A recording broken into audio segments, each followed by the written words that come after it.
Assalamualaikum warahmatullahi wabarakatuh. Bismillahirrahmanirrahim. Alhamdulillahirabbil alamin. Wassalatu wassalamu ala asrofil anbiya'i wal mursalin. Para pemirsa channel Hidayah Minang di rantau maupun di kampung. Pada kesempatan kali ini kita akan melanjutkan kajian kita tentang pengenalan diri. Sebagaimana kita mencoba menelusuri konsep-konsep Sile sebagai ilmu bela diri dengan meningkatkan kewaspadaan diri, sebagaimana yang telah kita bahas pada bagian pertama kemarin. Jadi kita akan mencoba mengenali diri melalui warisan tuturan Tambo yang diwariskan oleh leluhur kita, di mana Tambo itu sendiri berbicara tentang konsep-konsep pengetahuan, namun disimpan di dalam rumusan yang dibutuhkan pemahaman untuk mengurai rumusan-rumusan tersebut, seperti teka-teki yang harus dipahami melalui kode-kode dan lain sebagainya. Kita akan coba pemahami tuturan Tambo dari awal pembukaan kata, di mana Tambo sendiri diawali dengan ungkapan samaso alun bara balun, masolawi secampak jalo, tanah dare balu leleba, nan timbu gunung Merapi, mangko langi basinta naik, bumi mahantam turun. Jadi sebenarnya kalau kita pahami secara lebih mendalam, ungkapan ini sangat jelas menceritakan tentang proses kejadian alam semesta. Maka untuk memahaminya dibutuhkan pengetahuan tentang ilmu alam semesta atau bagaimana proses kejadian alam semesta, seperti teori Big Bang dan lain sebagainya. Namun informasi yang pasti sebagai mana adat Minangkabau mengacu kepada ajaran agama, seperti ungkapan filsafat yang mengatakan bahwa adat basandi sara, sara basandi kitabullah, sara mengato, adat memakai.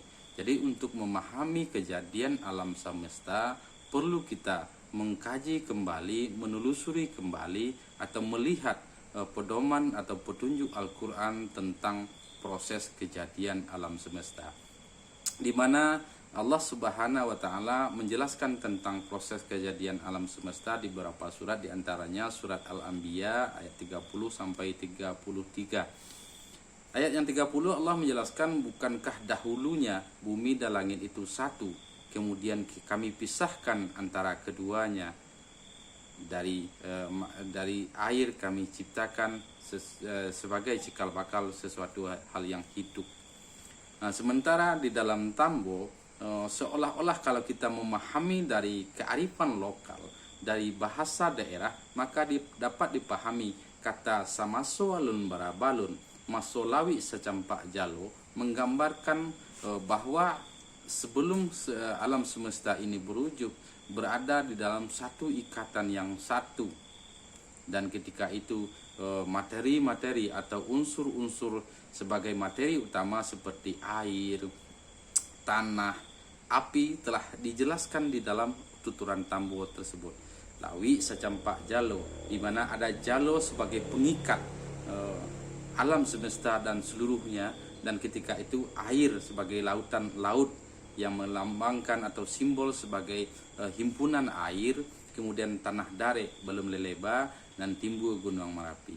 Jadi terlihat empat unsur secara real, dibaca tiga materi utama, ada air, tanah, dan api. Sementara jalo pengikat ini menggambarkan tentang hakikat angin atau udara yang menjadi pengikat atau penghubung dari seluruh unsur-unsur atau bakal unsur partikel atau unsur-unsur alam semesta itu sendiri. Jadi Tambo ini sangat jelas bagaimana menceritakan tentang proses kejadian alam semesta. Namun perlu dipahami secara mendalam bahwa lawi setampak jalo ketika itu menjelaskan tentang segala sesuatu yang belum nyata, bahkan partikel yang benda atau unsur terkecil di alam semesta ketika itu belum berwujud dan belum nyata. Semuanya masih tersimpan di dalam kesatuan kekuasaan Tuhan.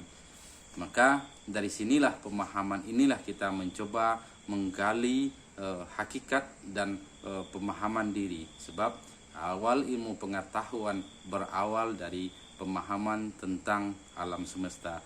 Maka filsafat leluhur kita menurunkan atau mewariskan ungkapan tubuh naskah alam, alam naskah tubuh. Artinya untuk memahami tubuh maka harus memahami alam, dan begitu sebaliknya, untuk memahami alam maka harus memahami tubuh. Jadi bagaimana proses kejadian alam semesta dalam konsep Tambo adalah melalui ikatan jalo, di mana alam semesta ini terikat di dalam satu ikatan energi tunggal, dan itulah energi atau kekuasaan Tuhan. Dengan ikatan yang kuat, dengan ikatan yang menghubungkan seluruhnya, maka berwujudlah partikel-partikel awal sebagai bakal penyusun atau atom-atom yang menyusun alam semesta.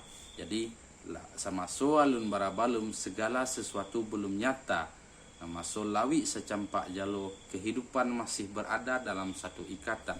Dan unsur tanah darek balu leba masih berada di dalam rahasia unsur-unsur tersebut atau bakal materi tersebut.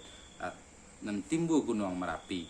Jadi api di sini sebagai unsur atau materi yang dengan sifat panas, dengan kandungan-kandungan yang lain sebagainya, mampu merubah atau memisahkan antara langit dan bumi. Jadi ini bahasa isyarat yang mengandung berbagai rahasia pengetahuan yang perlu dipahami dari berbagai sisi. Kalau kita mempelajari bagaimana teori Big Bang, bagaimana teori-teori alam semesta atau proses kejadian alam semesta dari beberapa teori yang bermunculan, maka dapat kita pahami bahwa leluhur kita telah memiliki sebuah konsep pengetahuan bagaimana proses kejadian alam semesta. Jadi Tambo bukan berbicara sebatas perjalanan sejarah peradaban manusia, tapi sejarah dunia ini sendiri, bahkan cikal bakal kehidupan manusia itu sendiri telah disimpan di dalam rumusan Tambo dan perlu dipahami dari berbagai disiplin ilmu untuk memahami hakikat yang sesungguhnya. Kita coba kembali kepada Al-Quran. Bagaimana kita memahami diri dari kajian Tambo? Di dalam Al-Quran, surat yang pertama diturunkan Allah kepada Nabi Muhammad SAW, yaitu Iqra, yang menegaskan kepada Nabi Muhammad untuk membaca. Sementara sesama kita ketahui bahwa Nabi Muhammad adalah seorang yang ummi, orang yang tidak bisa membaca tulisan. Jadi membaca di sini bukan membaca tulisan seperti banyak dipahami generasi muda saat ini, tapi membaca dengan nama Tuhan, sebagaimana ayat yang pertama itu sangat menegaskan, Iqra bismi rabbikal ladzi khalaq, bacalah dengan menyebut nama Tuhanmu yang menciptakan. Jadi secara kajian filsafat ada 3 pertanyaan utama yang muncul sesungguhnya dari ayat yang pertama ini, yaitu tentang siapa yang akan membaca, apa yang akan dibaca, bagaimana cara membaca. Jadi ayat ini sebenarnya telah langsung menjawab yang siapa yang akan membaca adalah kita, adalah diri kita sendiri. Dan apa yang harus dibaca yaitu tentang diri. Bacalah. Bagaimana caranya? Maka bacalah dengan menyebut nama Tuhan. Artinya bagaimana kita memahami hakikat diri, mengenal Tuhan sebagai Sang Pencipta yang sangat tahu persis tentang apa yang diciptakannya. Jadi perlu penyerahan diri di sini sesungguhnya, sebagaimana hakikat dari puncak dari ajaran Silek, Samparono Silek tak bagara. Artinya ada penyerahan diri yang paling utuh kepada Sang Pencipta, dan disinilah hakikat silek yang sesungguhnya. Kemudian unsur-unsur diri, dari apa diri itu manusia itu diciptakan. Maka ayat selanjutnya di dalam surat Al-Alaq itu menjelaskan sesungguhnya Tuhan telah menciptakan manusia dari segumpal darah. Jadi disinilah jawaban yang paling inti bagaimana struktur penyusun tubuh manusia dengan mengkaji darah yang menyimpan berbagai partikel, yang menyimpan berbagai misteri perwujudan alam, yang menyimpan rahasia kehidupan manusia. Dan inilah yang harus dipahami, inilah yang harus dikontrol, bagaimana darah yang selalu bergejolak di dalam diri manusia, yang wujud atau tempat bertumpunya emosi di dalam diri. Jadi darah akan kita pahami dalam kajian selanjutnya, bagaimana hakikat dari darah yang ada di dalam diri manusia sesuai dengan arahan atau warisan tambo dari leluhur Minangkabau. Mudah-mudahan penjelasan sekilas ini memang cukup agak berat sebab ini adalah kajian-kajian filsafat yang perlu perenungan, yang perlu pemahaman sehingga bisa diaplikasikan di dalam kehidupan, bahkan bisa dikembangkan di dalam berbagai sisi kehidupan. Demikian sekilas penjelasan ini, semoga bermanfaat. Assalamualaikum warahmatullahi wabarakatuh.